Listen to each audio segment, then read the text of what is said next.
Palabras de vida desde la misión. Homilías del Padre Christopher Hadley. Como bien sabemos, todo el capítulo 6 del Evangelio de San Juan está dedicado a un solo tema, a un aspecto central de nuestra fe católica, y es: yo soy el pan de vida. Esa es la afirmación que resume todo el contenido teológico, toda la revelación que aparece en ese capítulo del Evangelio. La pregunta que surge espontáneamente en este contexto de la Eucaristía, en este contexto de Jesús, pan de vida, en el contexto de una multitud de gente que busca a Jesús, es la verdadera intención, las verdaderas motivaciones por las que somos cristianos.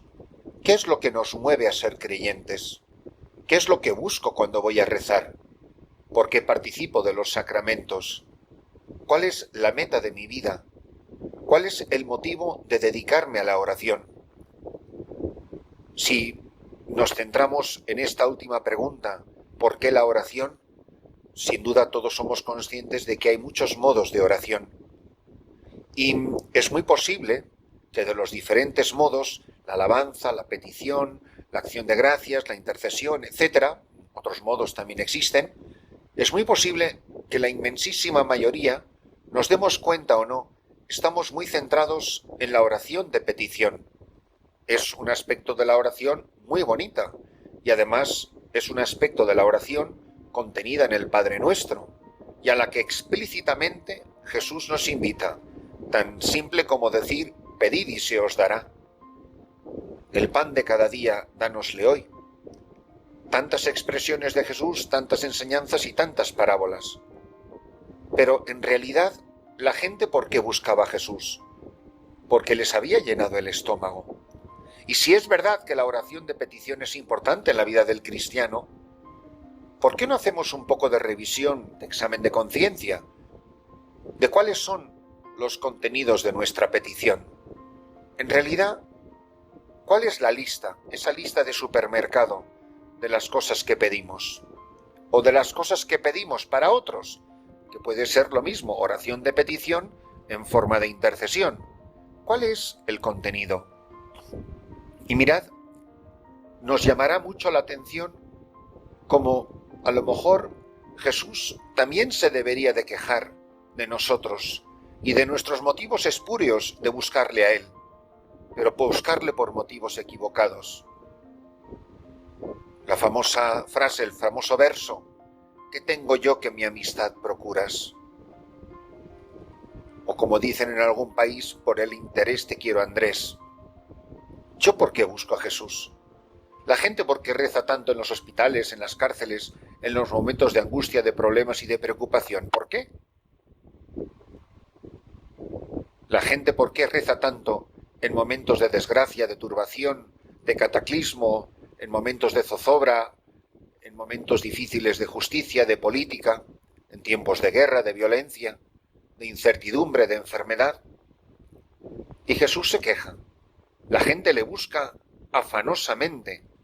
Toda esa gente que absolutamente desaparecerá el Viernes Santo, toda esa gente que brillará por su ausencia, cuando Él se quede solo y cesen los milagros y ya no multiplique panes y peces, ni haga andar a los lisiados, cuando no le devuelva ya la vista a los ciegos, sino que sea una piltrafa humana zarandeada por el azar y el destino, entre Herodes y Caifás y Pilatos, por aquellos reyezuelos que se creían que eran algo y que tenían el destino del Hijo de Dios en sus manos y no eran más que títeres.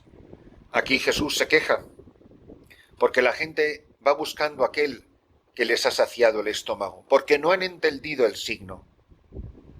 Es muy posible que a lo largo de nuestra vida hayamos recibido muchísimas gracias y que tengamos muchos motivos para reconocer el poder de Dios en nuestra vida, pero quizá con demasiada frecuencia esa gracia que hemos recibido, la salud de un enfermo, encontrar trabajo, todas esas pequeñas cosas de la vida cotidiana que Dios quiere que pidamos como el pan de cada día, no entendemos que son signo de lo que Él de verdad quiere de nosotros.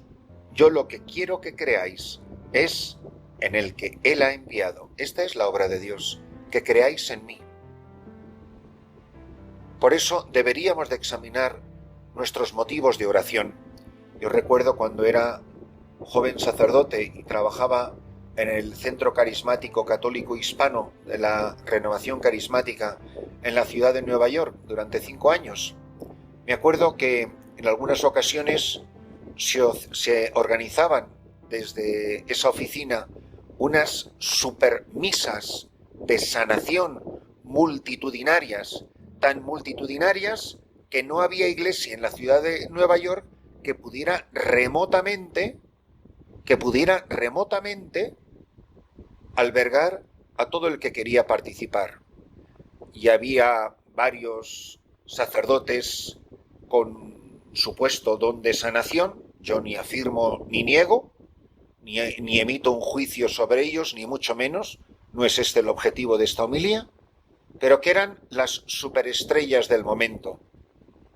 El padre Jaramillo, no digamos el padre Ralph Diorio, y ya para qué te cuento, el padre Emiliano Tardif. Recuerdo perfectamente, como si fuera hoy, y han pasado más de 30 años, que había que alquilar el Madison Square Garden para albergar las miles y miles de personas que venían a la misa de sanación. Pero podrían juntarse entre 15 y 25.000 personas en una misa, a la que la gente tenía que viajar desde distancias larguísimas y que tenía que pagar la entrada para entrar al local. Yo me quedo pensando, ¿pero toda esa gente pagaría por entrar en el templo de su parroquia? ¿Para una misa, entre comillas, normal? Entonces, ¿por qué miles y miles de personas asistían a las misas de sanación? Y esas miles y miles de personas que incluso pagaban para entrar, lo recuerdo como si fuera hoy, ¿no serían capaces de ir a misa la mitad de ellos el domingo siguiente? Entonces, ¿pagar para qué? ¿Pagar para el milagro? ¿O pagar para entrar en ese local?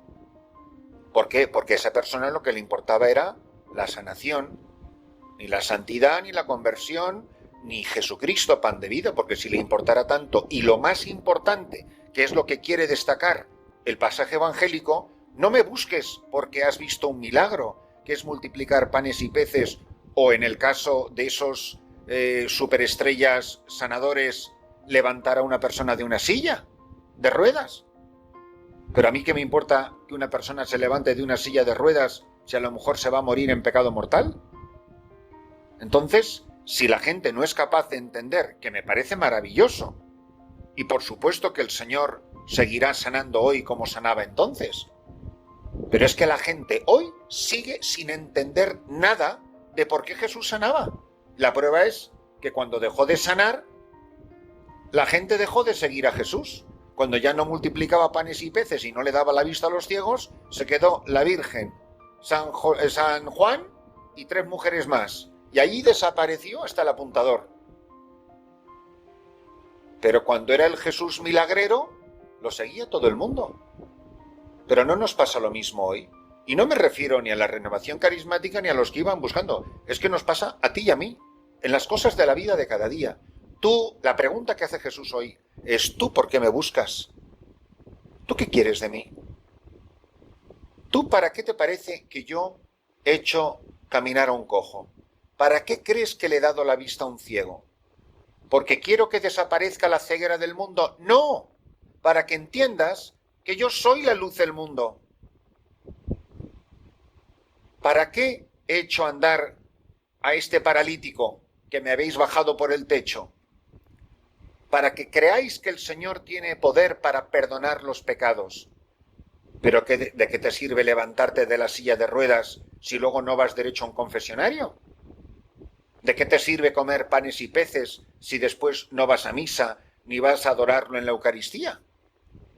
Pero es que seguimos así. Anunciamos misas de sanación y las iglesias se llenan, y anunciamos misas y viene la mitad de la mitad de la mitad de la misa de sanación. pues tenemos ese peligro gravísimo.